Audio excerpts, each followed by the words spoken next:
안녕하세요. 30대 후반의 남자이자 한 가정의 가장인 사람입니다. 저는 도시에서 평생을 살다가 귀농해서 결혼했는데 시골에서 있었던 믿을 수 없는 아주 끔찍한 일을 여러 번 당했답니다. 어떤 사연이 있었는지 자세히 써 내려갈 테니 재밌게 들어주시길 바랍니다. 서울에서 나고 자라 다른 사람들처럼 똑같이 대학 입시를 위해 열심히 공부했고 군대를 다녀와 취업하려고 여러 자격증을 따서 큰 회사에 들어갔습니다. 십수년을 한 회사에 몸을 바쳐 일했더니 보상으로 통장에 잔액이 무겁게 차 있더군요. 그리고 부모님은 제가 20대 중반 때 1년 차이로 세상을 떠나셨습니다. 두 분 다 지병이 있으셔서 투병 생활을 하시다 돌아가셨습니다. 바쁜 삶에 찌들 대로 찌든 저는 얼굴에 그늘이 가득했고 건강에 적신호가 켜져서 매일 먹는 양만 10알이 넘었습니다. 30대의 젊은 나이인데 말이죠. 여름 휴가에도 집에 처박혀 기획서를 쓰거나 보고서를 작성했어요. 진급에 누락되지 않으려고 후배들에게 밀려 잘리지 않으려고 안간힘을 쓰면서 살았죠. 그러다 회사에서 한번 쓰러져서 병원에 가서 이틀 입원하면서 제가 지금 뭐 하고 있는 건가 싶은 생각이 들었습니다. 답답한 도시에서 벗어나 사람 없는 시골에 산과 강이 있는 곳으로 무작정 떠나고 싶었어요. 그래서 며칠 휴가를 내고 작은 시골로 떠났습니다. 강과 산이 보이는 펜션을 잡았고 졸졸 흐르는 물소리와 벌레소리, 새소리를 들으며 마음을 청소했죠. 산책을 한번 나가면 길이 너무 좋아서 3시간 이상을 했어요. 도시에 있을 때는 빨리 실내로 들어가려고 걸음이 빨랐는데 시골길은 제 걸음을 매우 느리게 만들었죠. 며칠 쉬면서 지내다가 새로운 산책로를 찾아보다가 사람 하나 없는 논길을 걸었는데 거기서 제 운명을 만나게 됐습니다. 논에서 일하다가 올라온 여자가 보였는데 눈부시게 예쁘고 아름다워 첫눈에 반해버리고 말았죠. 그 자리에서 저도 모르게 말을 걸었는데 그녀가 미소를 지으며 받아주더군요. 혼자 여행 오셨구나. 여기 공기 좋죠? 물도 좋고. 네. 그리고 예쁜 여자분도 있고요. 네? 저 들으라고 하는 말씀이에요? 네, 맞습니다. 이런 시골에 이런 미인이 숨어 있었군요. 정말 아름다우십니다. 저는 낯가리고 말주변이 없는 놈인데 그녀를 처음 만난 순간엔 이런저런 말로 칭찬을 하고 제가 그녀에게 반했다는 걸 제대로 티를 냈답니다. 첫 만남은 그렇게 이뤄졌고 그 논길을 계속 걸으며 일부러 우연을 만들었어요. 그녀의 부모님 역시 농사를 짓고 있어서 친근하게 미소를 지으며 인사를 드렸습니다. 안녕하십니까?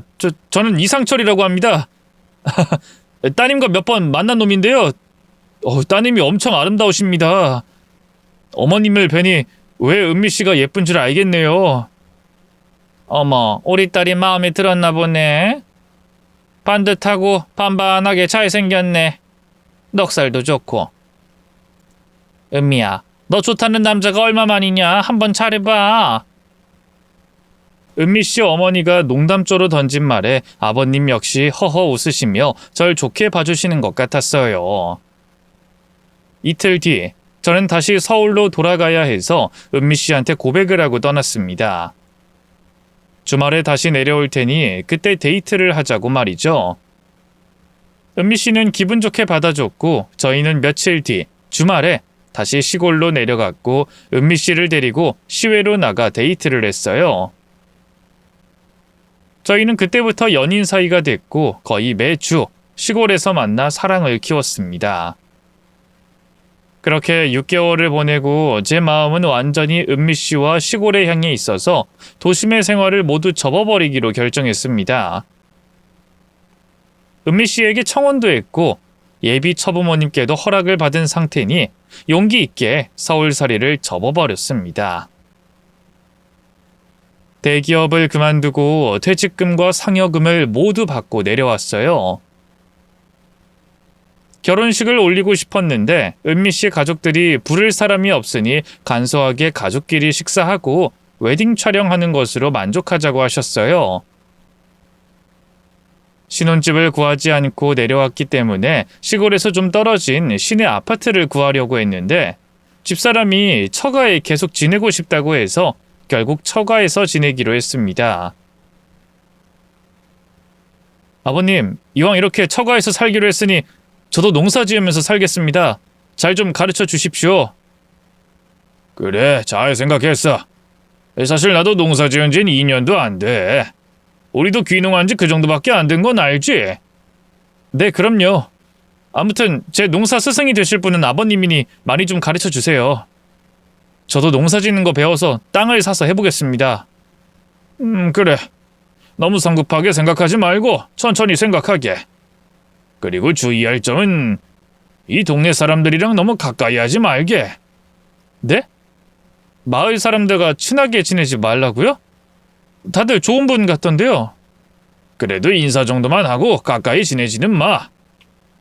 무슨 이유로 그런 말씀하시는지는 모르겠지만 아버님 말씀대로 하겠습니다.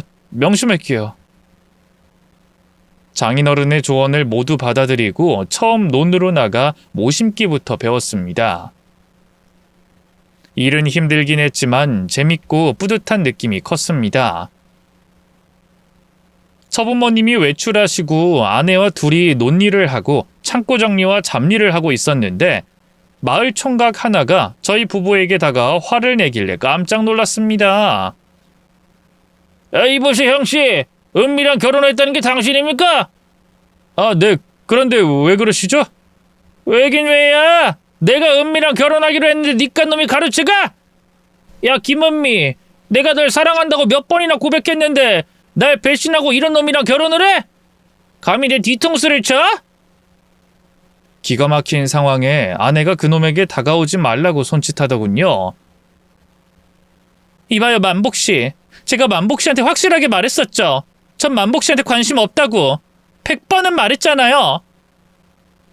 제가 결혼하고 말고가 만복씨랑 무슨 상관이에요? 아, 이렇게 나오시겠다?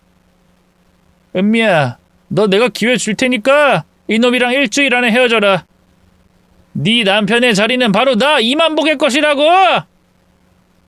불청객 총각이 난리치는데 너무 어이가 없어서 헛웃음이 나오더라고요. 저는 자초지종을 들었으니 해결하려고 그놈에게 다가가 멱살을 잡았습니다. 야 임마, 네가 뭔데 내 아내한테 이래라 저래라 명령이야? 뭐? 일주일 안에 헤어지라고?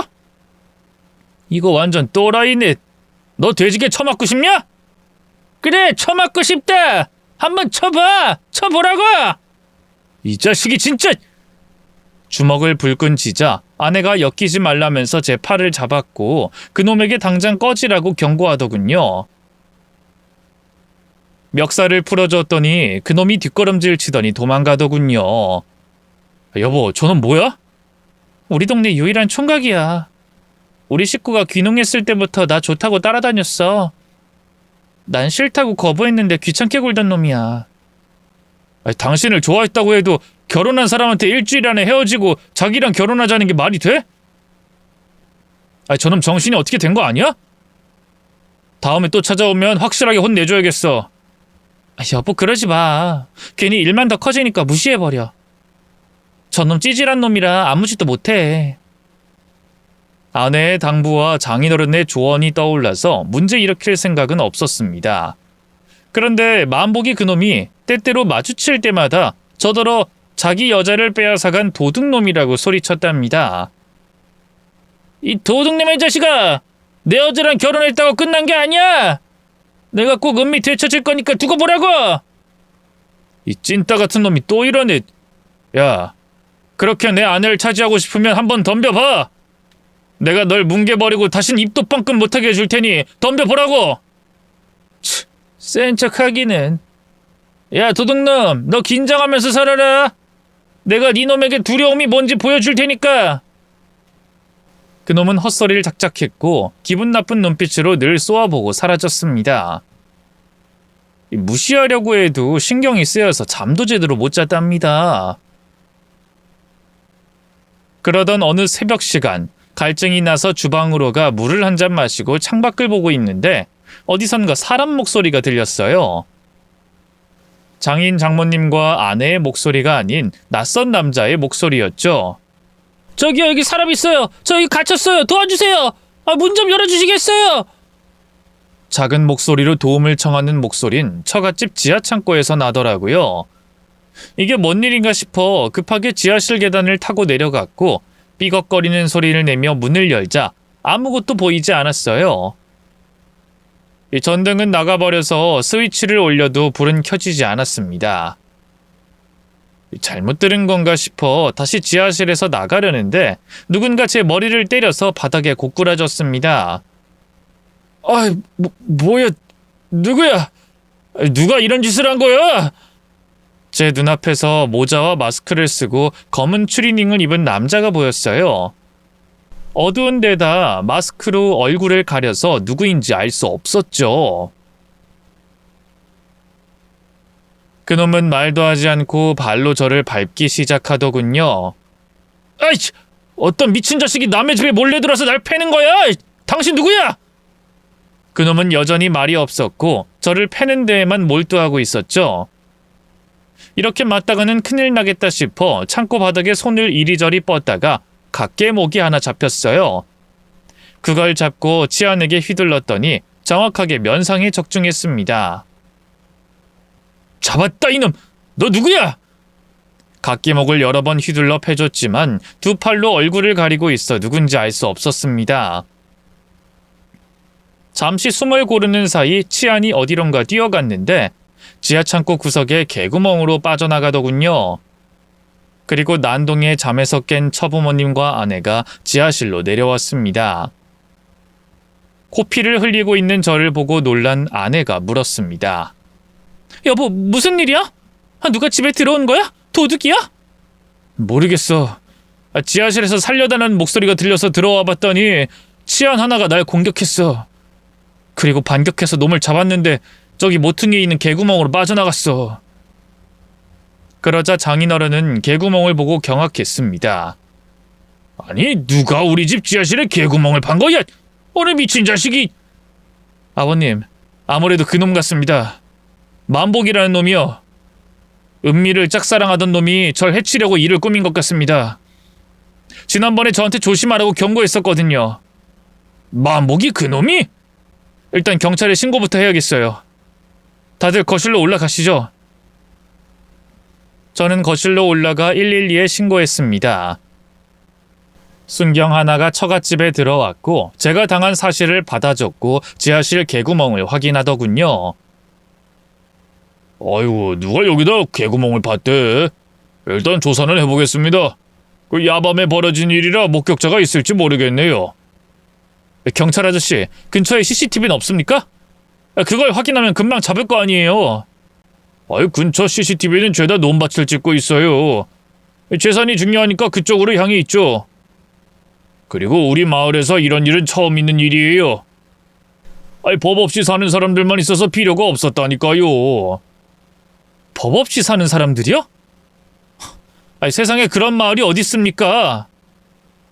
경찰 아저씨, 빠른 시일 내로 범인 잡아주세요. 조사를 해보겠습니다. 제가 밝혀내기 전까지 괜히 마을 사람들한테 캐고 다니지 말아요. 경찰관은 최선을 다하겠다고 말했고 기다려보기로 했습니다. 그런데 보름이 지나도록 깜깜무소식이었습니다. 경찰관이 마을에 코빼기도 비치지 않아 직접 지구대까지 찾아갔습니다. 이봐요, 경찰 아저씨. 괴한 조사 안 합니까? 그거요? 아무래도 외지 사람인 것 같습니다. 우리 마을 사람들은 그 시간에 죄다 잠자고 있었답니다. 증거가 더 나오면 연락드릴 테니 그만 돌아가세요. 네? 지금 그걸 말이라고 해요? 거기 편하게 앉아서 시간 보내라고 국민의 혈세를 주는 줄 아십니까? 똑바로 조사해줘요! 아니, 이 양반이 왜 아침부터 시비를 걸고 이러실까? 이봐요, 내가 지금 노는 걸로 보여요? 지금 서류 작업할 게 산더미라고요. 그리고 그 괴한은 우리 마을 사람 아니니까 잡는데 시간 걸려요. 내 할 말은 다 했으니 그만 좀 돌아가요. 이봐요, 경찰관님. 제가 지피는 놈이 있습니다. 그 만복인지 천복인지 그놈이 내 아내를 짝사랑해와서 나한테 안 좋은 감정이 있었어요. 그놈이 요즘 마을에서 보이지 않던데 한번 조사해 보시죠. 만복이 그 청년은 개미 한 마리도 못 죽이는 순둥이에요. 괜한 사람 의심하지 마세요. 사건 조사는 알아서 할 테니 귀찮게 하지 마십시오. 경찰관은 무책임하게 대답하고 화장실로 꽁무니를 빼더군요. 지하실 개구멍은 다시 들어오지 못하게 메꾸긴 했는데 불안했습니다. 그래서 CCTV를 몇 대 사서 처가 입구와 뒤쪽에 달아놨죠. 처가 식구들은 저만큼 불안해하지 않으셨고 담담하게 농사일을 하시며 똑같이 지내셨습니다. 저만 시선이 이리저리 오가며 식은땀을 흘렸죠. 그러다 시내에 농기구를 사려고 나갔더니 마을 이장님을 만나서 반갑게 인사했습니다. 이장님 안녕하십니까? 그 집 사위구만. 어때? 살만한가? 다 좋은데 얼마 전 괴한이 저희 처가 지하실에 들어온 일이 있어서 그게 해결되지 않아서 굉장히 찝찝합니다. 나도 그 소문 들었네. 자네가 겁을 많이 먹은 모양이구만. 그 괴한은 우리 마을 사람이 아닐 걸세. 다들 법 없이 살아도 될 만큼 순박한 사람들이거든. 그 말은 경찰관한테 들었습니다. 근데 만복신 요즘 어디서 지내죠? 얼굴이 통 보이질 않네요. 만복이? 그 녀석 잠깐 외국에 갔어. 결혼할 여자 찾으려고. 왜? 결혼할 여자를 찾으러 외국에 갔어요? 그 말을 듣자 안심이 되더군요. 국제 결혼을 할 모양인데 아무튼 제 아내에게 또 쓸데없이 들이댈 일이 없을 것 같으니 일단 다행이라고 생각했습니다. 이장님은 저를 빤히 보시더니 귀에 대고 작은 목소리로 말했습니다. 자네한테 기회가 있다면 바로 지금이야. 빨리 도망치게. 큰일이 닥칠지 모르니 도망가라고. 자네 처가에 대해 모르는 게 있는데 그 사람들 매우 위험해. 네? 그게 무슨 말씀이세요, 이장님? 제가 놀란 얼굴로 묻자 이장님은 어깨를 으쓱하면서 유유히 사라졌습니다. 시골 생활을 하면 아늑하고 스트레스 받을 일이 없을 줄 알았는데 도시보다 더 신경을 곤두세우고 지내야 했습니다. 그래도 괴한이 더는 나타나지 않아 며칠 동안 별일 없이 농사를 지으며 잘 지냈고 아내와도 사이가 더 가까워져서 하루 종일 얼굴만 봐도 행복했습니다. 눈앞에 이렇게 아름다운 여자가 하루 종일 곁에 있으니 더할 나위 없이 기뻤죠. 그런데 날이 좀 뜨거워지자 놀랄만한 사건이 벌어졌어요. 점심에 처가에서 식구들이 식사를 하고 있던 중 꽝 소리와 함께 유리창에 돌이 박혔습니다. 창문은 금이 여러 줄 생기더니 와장창 소리를 내며 유리창이 거실 안으로 쏟아졌습니다. 다들 괜찮으세요? 장인어른, 장모님, 여보, 다친 데 없어요? 세 사람은 처음 있는 일이 아닌 것처럼 매우 침착했습니다. 장인어른은 말없이 빗자루를 가지고 오셔서 거실 바닥을 쓸었어요. 이놈들이 시작했구만. 한동안 잠잠하더니 다시 시작된 거야. 아버님, 그게 무슨 말씀이세요? 다시 시작되다니요? 뭐가요? 이 마을 인간들이 우리한테 겁을 주고 있는 걸세. 우리가 처음 이 마을로 이사와서 논 30마지기를 마련해서 농사를 짓는데 다짜고짜 10마지기를 상납하라고 하는 거야. 마을 사람들이 나눠 갖겠다고 말이야.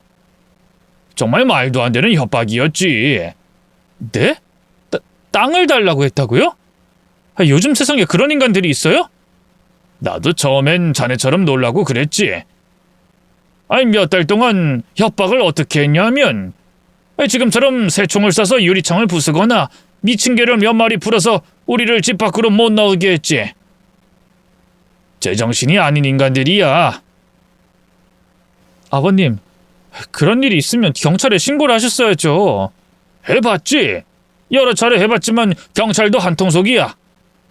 증거가 없으니 잡을 수 없다고 무시해버리더군.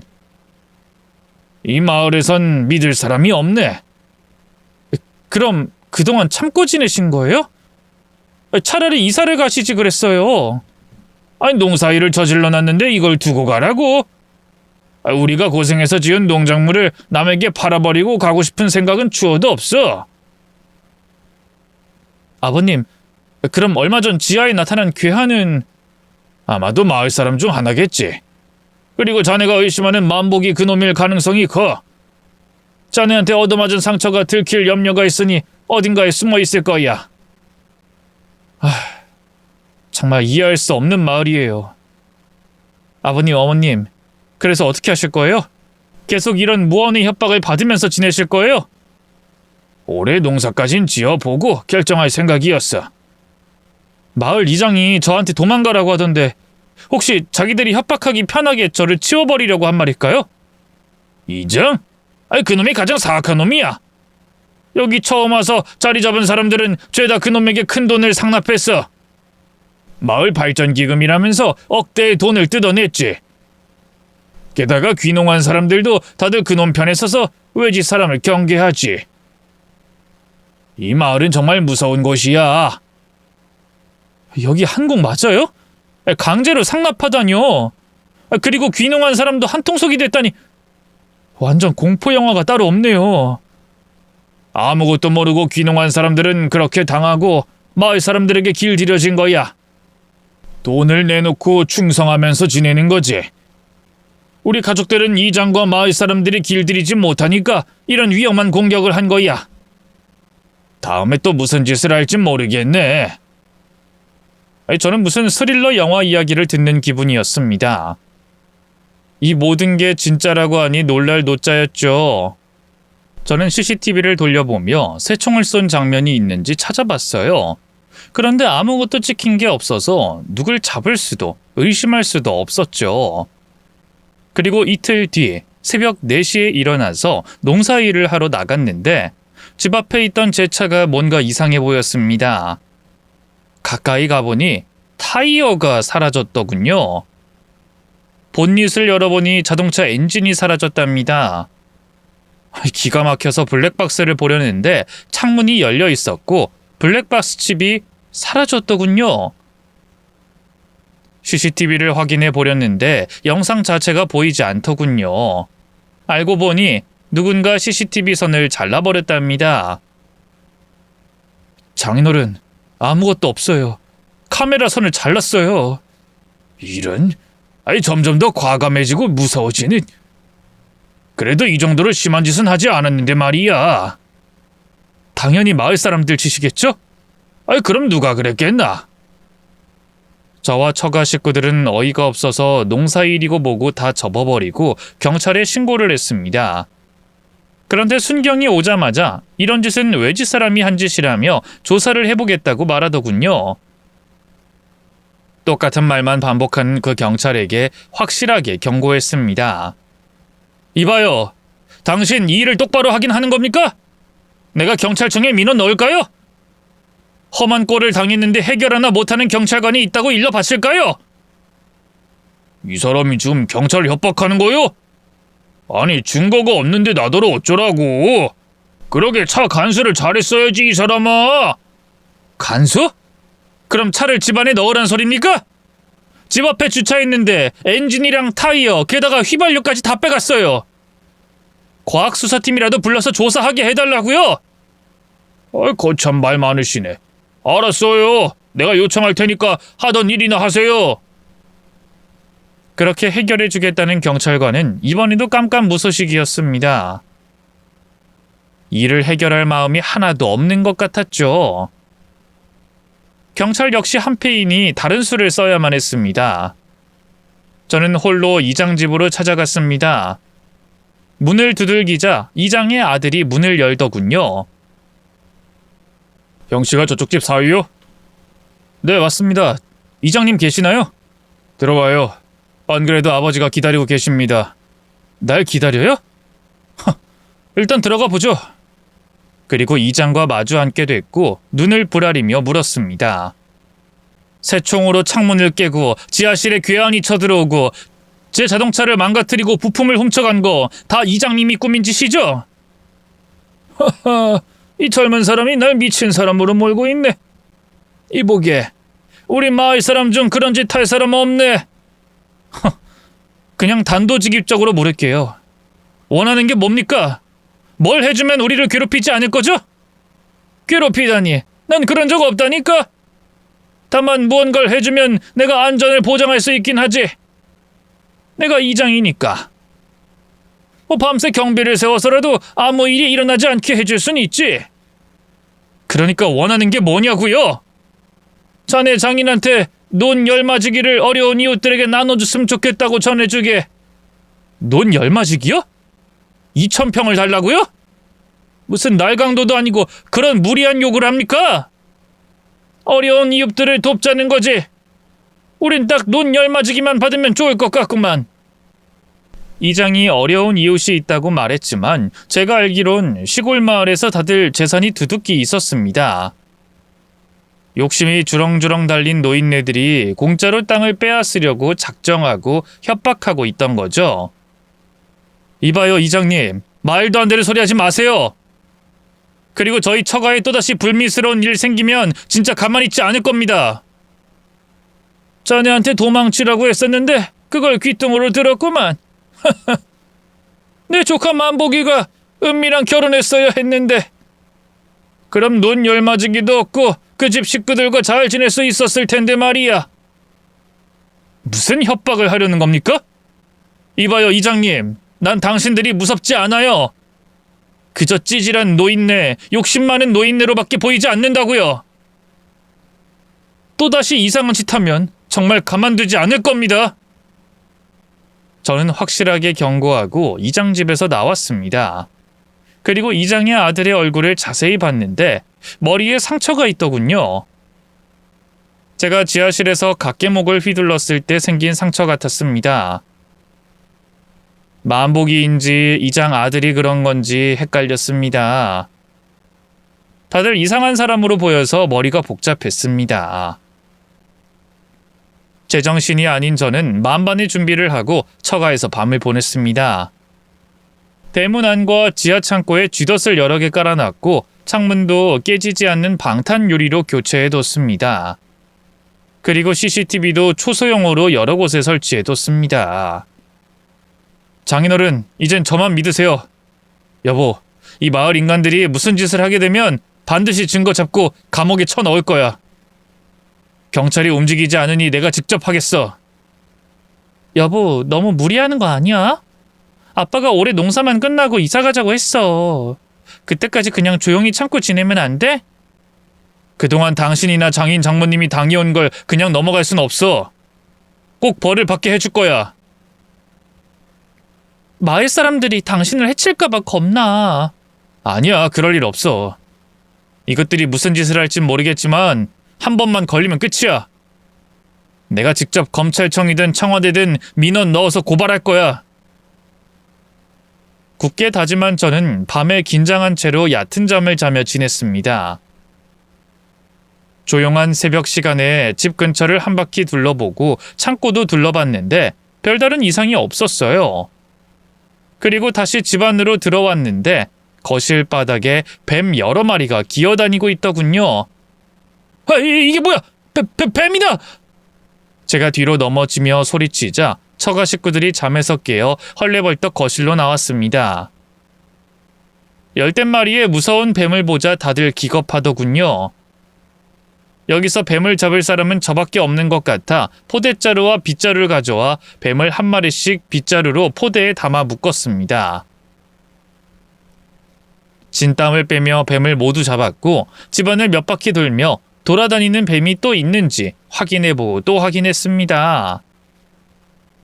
장인어른, 13마리가 전부인가 봅니다. 아이고 세상에, 이렇게 무서운 인간들을 봤나? 화장실 문으로 뱀을 넣은 모양이야. 아버님, 초소형 CCTV 달아놓은 거 아시죠? 바로 확인하면 누가 했는지 알 수 있을 겁니다. 그래서 영상을 틀어 확인해봤는데 누군가 카메라를 검은 봉투로 가려버렸더군요. 아무것도 찍히지 않았답니다. 이것들이 그 초소형 카메라 위치까지 알고 있었나 봅니다. 아이씨, 이런. 이보게, 아무래도 안 되겠어. 그냥 빨리 집이랑 땅 팔고 이사 가야겠어. 아버님, 그냥 가면 억울하죠. 제가 날이 밝는 대로 서울로 올라가겠습니다. 이곳의 실체를 밝히고 고소 고발하겠습니다. 아이, 그 사람들이라고 다를까? 아버님, 이 동네 사람들이나 경찰관이나 다 한통속이어서 해결할 방법은 그것밖에 없는 것 같습니다. 뱀을 모두 정리하고 답답해서 집 앞에 혼자 나갔습니다. 어떤 놈이든 눈에 띄면 잡아놓고 따지려고 마음먹고 있었죠. 그런데 논길에서 무언가 달려오는 소리가 들렸습니다. 눈동자가 매서운 맹견 2마리가 달려오더군요. 저는 있는 힘껏 집으로 향해 달리는데 한 마리의 미친 개가 제 엉덩이를 물었습니다. 아이, 저리 떨어져! 뒷발로 개를 걷어찼고 다시 달려가려는데 2마리의 맹견이 제 얼굴 높이만큼 점프하더니 힘으로 제압하더군요. 바닥에 눕게 되자 제 얼굴에 침을 질질 흘리더군요. 너무 무서워서 두 눈을 질끈 감았습니다. 그 순간 누군가의 휘파람 소리가 들렸고 맹견 2마리는 저에게서 물러났습니다. 아이고, 우리 강아지들이 실수를 했네. 어이, 괜찮나?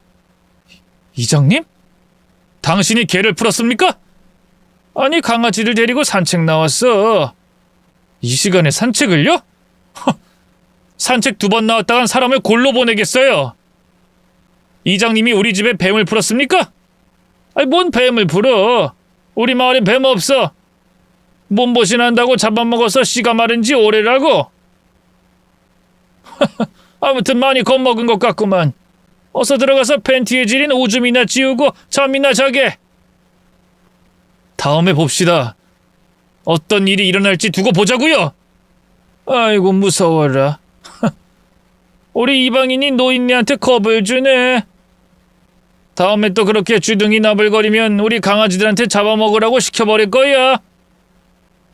이장은 그렇게 낄낄대면서 미친 개 2마리를 데리고 사라졌습니다. 죽을 고비를 넘긴 저는 집에 들어가 샤워를 하고 뜬 눈으로 밤을 지새웠습니다. 저는 그날 아침 해가 떠오르자마자 뱀을 담은 포대자루를 트럭에 싣고 서울로 향했습니다. 오랜 시간 운전을 해서 경찰청에 들어가 강력반으로 찾아갔습니다. 포대자루를 들고 들어갔더니 형사들이 그게 뭐냐면서 열어보자 호들갑을 떨며 뒤로 물러서더군요. 이게 뭡니까? 당신 뭐요? 형사님들, 시골 마을에서 무시무시한 일들이 벌어지고 있습니다. 제 처갓집에 뱀을 풀고 지하실로 몰래 들어와 습격하고 별의별 미친 짓을 벌이며 논을 달라고 협박하는 무리들이 있습니다. 그게 다 무슨 소리예요? 논을 달라고 협박을 하다니? 공짜로 달라고 한다 이 말입니까? 네, 그것들이 무슨 짓을 더 저지를지 모르니 형사님들이 도와주셨으면 합니다. 그 마을에 있는 경찰관도 한패라서 이렇게 서울까지 올라와서 도움을 청하는 겁니다. 형사들은 제 말을 잘 들어줬고 제가 증거로 찍은 사진들을 보여주자 경악하더군요.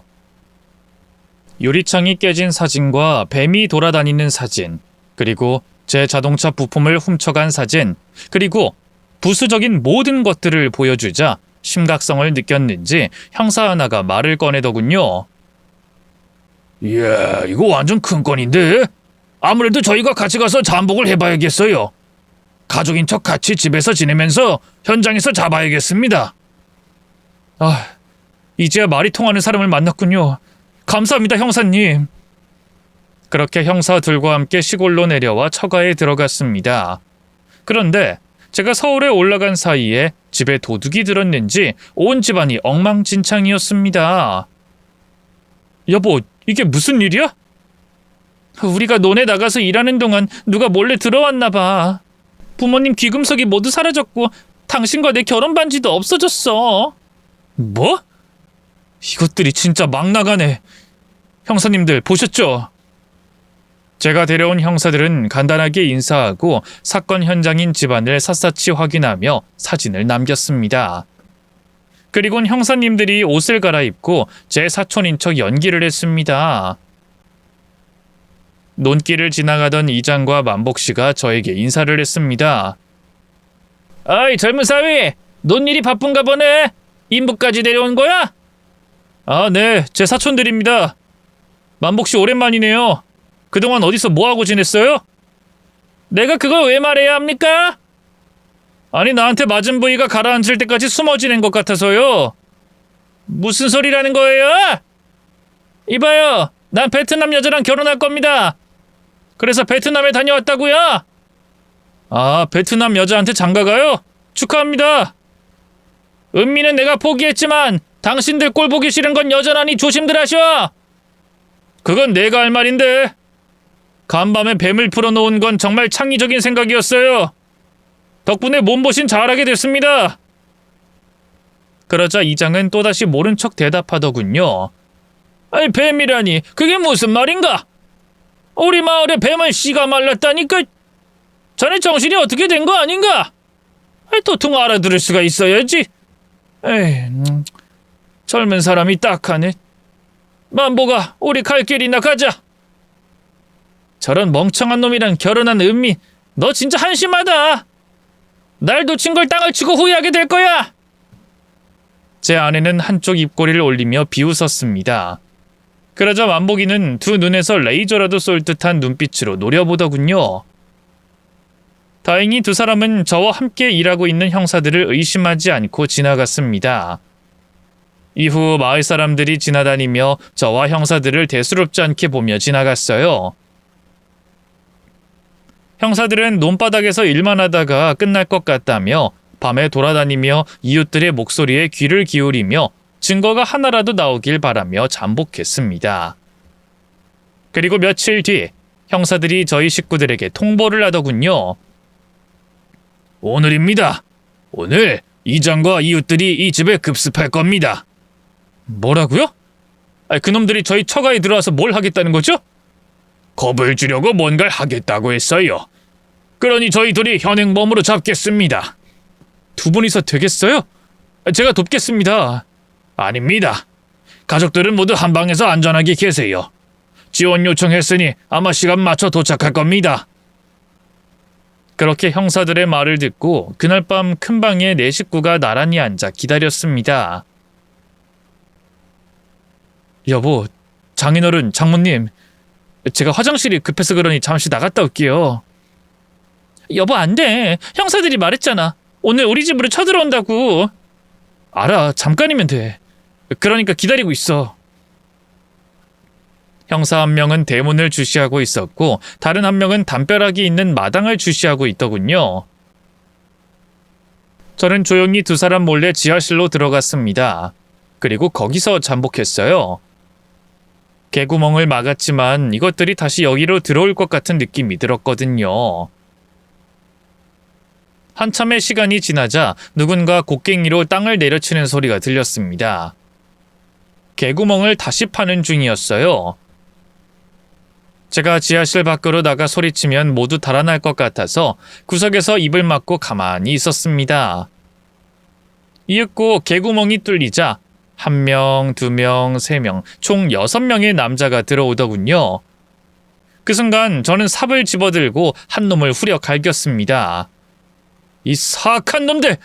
또 쳐들어왔냐? 내가 또 당할 것 같아? 이런 개자식! 감히 내 아들 면상을 후려쳐! 다들 이 자식 덮쳐! 저는 삽을 휘두르며 소리를 크게 냈는데 어찌된 일인지 형사들이 지하실로 들어오지 않았습니다. 뭐야, 왜 안 오는 거야? 에라이, 모르겠다. 나 혼자 다 두드려 패서 잡아보겠어. 다들 덤벼! 얘들아, 이 자식 오늘 매운맛 제대로 보여주자. 이장의 말이 떨어지자 4명이 동시에 저에게 달려들었는데 제가 바닥에 깔아둔 쥐덫을 밟고 말았습니다. 내 발! 쥐덫이다! 쥐덫이야! 나도 밟았어! 제기를! 일어서지 못하겠어! 저는 활짝 웃으며 쥐덫을 밟은 4명을 삽으로 휘갈겨서 바닥에 널브러지게 했습니다. 그리고 이장과 만복이 두 놈이 남았는데 저를 향해 발길질을 하자 뺨따기를 날렸습니다. 이어서 한쪽에 숨겨둔 포대자루를 열어서 뱀을 바닥에 풀어버렸어요. 저는 지하실 계단을 껑충 올랐습니다. 이게 뭐야? 뱀이잖아! 우리가 풀었던 뱀이야! 이런 죄기라! 아! 나도 물렸어! 우리 이제 죽는 거야! 그러자 이장이 한마디 하더군요. 엄살 피우지 마, 이 멍청한 놈들아! 이것들 다 독 없는 뱀들이야! 그냥 손으로 치워버리라고!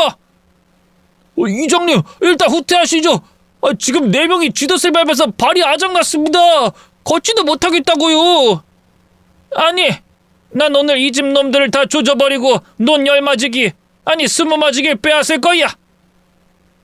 이것들이 우리 마을에서 떵떵거리고 사는 꼴 못 봐주겠다고! 상납 받고 끝낼 거야! 만보가 저놈 잡아! 지하실 문고리가 돌아가는 소리가 들렸는데 어찌된 일인지 열리지 않았나 봅니다. 형사들이 주먹으로 쿵쿵 치는데 지하실 문은 꼼짝도 하지 않았어요. 만복이 그놈이 저에게 날아차기를 해서 가슴을 맞고 쓰러졌고 잠시 후 이장이 제 몸에 올라탔습니다. 야, 이방인, 내가 너 도망가라고 했지? 이런 험한 꼴 당하고 싶지 않았으면 조용히 사라졌어야지, 이 등신아! 이 노친네야, 원하는 게 뭐야? 또 땅을 달라는 소리라로 왔냐? 그래, 그런데 이자가 붙어서 논 20마지긴 받아야겠다. 마을 발전을 위해 기부받아야겠어. 꺼져! 그런 일은 절대로 없어! 이 자식, 너부터 조지고 네 집안 식구들 싹 조져줄게. 만보가 몽둥이 가져와라. 네, 삼촌! 몽둥이를 받아든 이장이 절 내려치려고 하자 지하실 문이 쾅 하고 열렸고 제 아내가 새총으로 조준 사격을 해 이장의 맞박을 정확히 맞췄습니다. 이장은 그대로 기절해서 뒤로 넘어졌습니다. 여보, 괜찮아? 왜 혼자 지하실을 온 거야? 당신 새총 실력 좋은데? 여기 한 놈 남았어. 알아. 만복이 저 개놈의 자식. 자, 쏜다? 빡 소리를 내며 만복이의 코를 강타한 돌이 바닥에 대구르르 굴렀고 만복이는 코가 부러져서 두 손으로 부여잡고 주저앉았습니다. 그 사이 형사 둘과 지원하러 온 형사들 여럿이 지하실로 들어오자 미친 개 2마리가 개구멍으로 들어오더군요. 저는 순간 얼어버렸고 어찌할 바를 몰라 두 손을 들고 있었습니다. 잠시 후 침을 흘리던 미친 개 2마리가 저에게 뛰어오르는 순간 형사 한 명이 휘파람을 휙 불었고 미친 개 2마리는 저에게 달려드는 걸 멈추고 앞다리를 들고 혓바닥을 내밀고 헥헥거리더군요. 그는 맹견을 교육하는 경찰관이었는데 휘파람 한번 불고 간식을 던져주니까 미친 개 2마리가 얌전히 있더군요. 그때 깨어난 이장이 소리를 질렀습니다. 물어! 저것들 다 물어버리라고!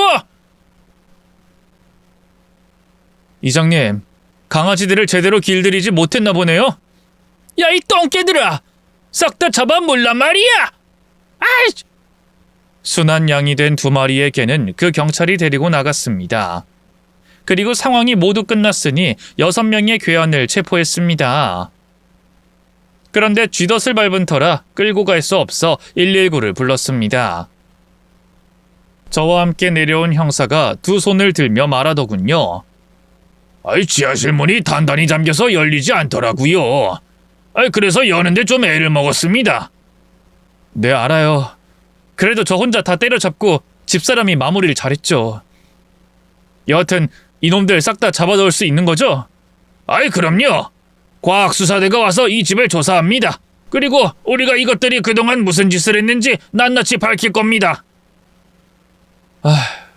이제야 마음 편히 2발 뻗고 자겠네요. 아무튼 고맙습니다. 우리가 한 게 뭐가 있다고요? 혼자 6명을 상대하느라 고생 많았어요. 그 쥐덫이랑 뱀은 좀 끔찍하긴 한데 뭐 이것들이 자초한 일이니 아무런 문제 없을 겁니다. 그렇게 6놈의 괴한은 쇠고랑을 차고 구급대에 들것에 실려 지하실을 올라가 대문으로 힘들게 나갔습니다. 저는 잡혀가는 만보기의 팔을 잡았습니다. 형사들에게 잠깐 이야기 좀 하게 해달라고 부탁했죠. 야, 만복이. 그때 지하실에서 나랑 싸운 게 너 맞지? 그래, 개자식아. 은민 내 여자였는데 네가 가로채 갔으니 화가 안 나겠냐? 그래. 이장 아들도 머리에 상처가 있어서 궁금해서 물어봤어. 아, 춘재 말이냐?